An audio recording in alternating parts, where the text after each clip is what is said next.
Good day everyone! So welcome sa panibagong YouTube math tutorial natin. So today, ang didiscuss naman natin ay terminologies in simple and compound interest. Napakalaga na alam natin yung mga terminologies na involved doon sa simple and compound interest. Para na sa ganun, habang tumatagal, habang nagsosolve na tayo doon sa mismong problem about interest, ay hindi na tayo malilito at di tayo magkakaroon ng problema sa pagpili ng tamang formula na kailangan gamitin base sa problem na binibigay sa atin. Okay? Now, let's start with the first terminology, which is what we call the lender or the creditor. So, ano pong ibig sabihin nito? It is the person or institution who invests the money or makes the fund available. So, in two perspective po, hindi lang to pagdating sa utang, pwede pagdating din to sa investment. So, pag sinabing lender or creditor, sila yung mga tao o institusyon na nag-i-invest ng pera or sila rin po yung mga taong nagpapautang or institusyon na nagpapautang. Okay?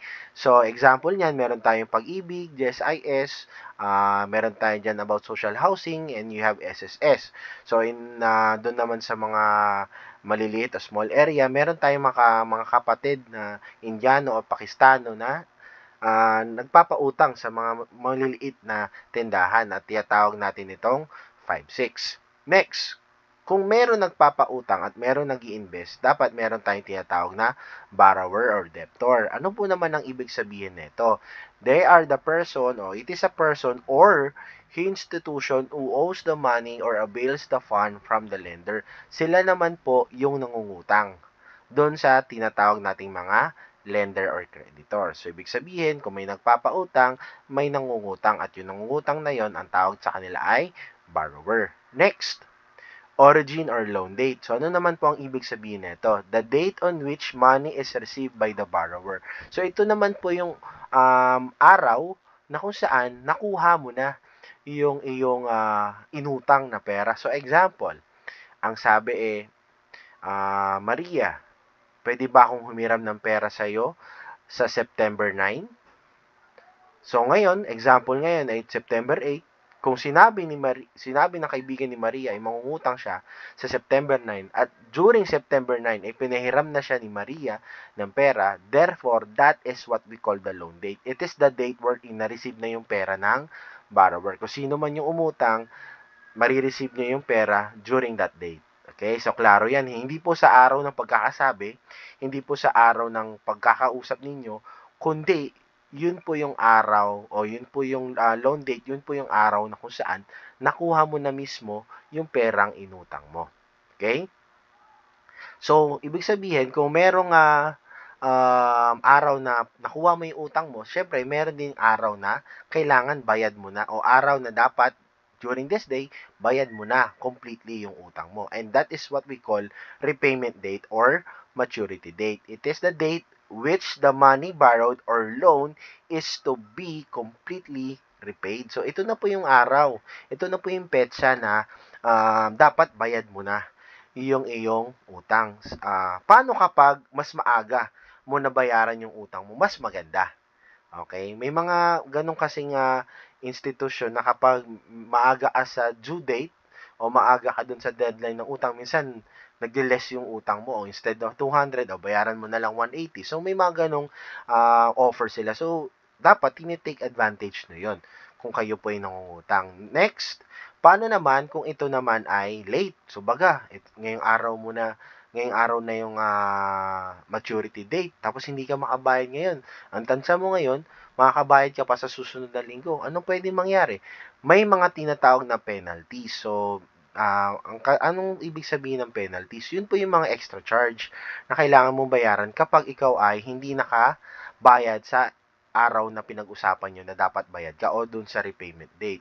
So, merong extra na bayad. So, halimbawa, kung 200 ang iyong utang, tapos sasabihin ng nagpautang, o kapag late ka nagbayad, merong additional 10 pesos yan per day. So, bibilangin mo yun per day. Kung ilang araw ka nagmintis ng pagbayad, everyday 10 piso ng 10 piso. So, tendency, mas lalaki yung babayaran mo. So, ibig sabihin, kapag tayo nangungutang, sigapin natin na during the repayment date, ibayad na po tayo. No? Next, time or term. So, ano naman po ang ibig sabihin ng time or term? Amount of time in years. So, dapat in terms of years yan, no? The money is borrowed or invested, length of time between the origin and the maturity date. So, pag sinabing time, yun yung pagitan ng origin date at repayment date.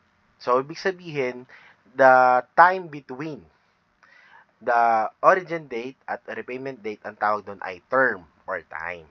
So, klaro yun. No? Sa example natin, today is September 10, 2025. So, kapag nangutang ka ngayon, September 10, 2025, at sabi doon sa contracting ninyo na babayaran mo ang utang mo sa loob ng 2 taon, so mag-add ka ng 2 years, so that is September 10, 2027. So, the origin date will be today, which is September 5, 2020, September 10, 2025, at yung repayment date ay magiging September 10, 2027. Yung distansya between those two terms or two dates is what we call the term. Distansya between the origin date and the repayment date. So, gaano kahaba yung binigay sa ating panahon para magbayad, ang tawag doon ay time or term.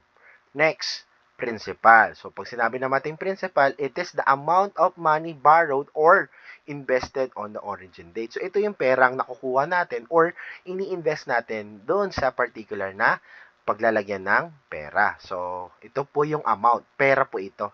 So, halimbawa, nangutang ka ng 10,000, yung 10,000 na yon, ang tawag doon ay principal. Or kaya, nag-invest ka ng 5,000 doon sa certain cooperative group, yung 5,000 na yon, yun ang tawag natin sa principal. No? Next, rate. Annual rate, usually percent charged by the lender or rate of increase of the investment. So, ito po yung napagkasunduang napagkasunduang charge ng lender or ng rate of increase. Bakit may word na napagkasunduan? Definitely, napagkasunduan? Bakit? So, halimbawa, nangutang ka, hindi mo trip yung patong niya o yung taas ng rate na kanyang pinapatong doon sa pautang niya sa'yo, definitely tatanggi ka eh. Hindi ka mangungutang sa kanya. Ang gagawin mo, maghahanap ka ng panibagong utangan na mas mababa yung rate of increase or yung charge ng pera sa'yo. So, ang gagawin mo, hahanap ka na mas mababang offer nang sa ganun, hindi masyadong malaki yung interest na kailangan mong bayaran. Okay na? Napagkasunduan. Kasi, kailangan agree ka rin bilang ikaw yung mangutang at kung ikaw naman ang investor ay agree ka rin sa polisiya ng business na pag-iinvestan mo. So, dapat agree on both sides yan. Kasi kung yung isa ay hindi mag-agree, hindi matutuloy yung transaction. Okay? Next, the interest. So, pag sinabing interest, amount paid or earned. So, ito naman ay pera. Pera o what we call sa other term is tubo. Magkano ba yung tutubuin ko? Tubo ng pautang or tubo ng investment. So, halimbawa, umutang ka ng 100, tapos may 2% na interest charge or interest rate charge. So, mangyari, ang tubo mo doon ay 2 pesos. Alright? So, yun po. Pag sinabing principal, pera rin po yun. Pag sinabing interest, pera rin po yun. Pero ang interest ay tubo o kinita mo pagdating sa investment or sa pagpapautang. And next, let's define simple interest. Pag sinabi namang simple interest, interest that is computed on the principal and then added to it. So, ibig sabihin, ang pagkukompute ng simple interest ay laging nakabase doon sa principal o yung magkano yung niloan or ininvest mo. So, doon lang kukunin yun as multiplier sa pagsusolve ng interest with regards with simple. Pero kapag compound interest naman, interest that is computed on the principal and on the accumulated past interest. So, ibig sabihin, dito class, hindi fixed yung magiging principal kasi nagbabago yung magiging principal value mo because kinukuha niya yung accumulated past interest. So, para year 1, yung kinita doon sa year 1 mo, siya naman magiging principal value mo doon sa year 2. So, tuloy-tuloy lang yun hanggang matapos ka doon sa cycle kung ilang years ang iyong kontrata sa utang or sa investment. Next, the maturity or the future value. So, ano naman ang ibig sabihin nito? Amount after years that the lender received from the borrower on the maturity date. Ito na yung araw. Ito na yung pera na matatanggap mo sa araw ng repayment date. Ayan, ulit. Ang maturity date or future value, ito naman po yung perang matatanggap mo o kabuuan. Kabuuan ng pera mo na matatanggap mo during repayment date. Ayan, kabuuan na. So, ibig sabihin, from day 1 until last day of the loan period, pag inad mo lahat yon, ang tawag doon ay maturity value. Okay? So, kung paano ba kunin yung maturity value, ginagawa lang natin dyan, class, is yung principal, i-add lang natin doon sa interest.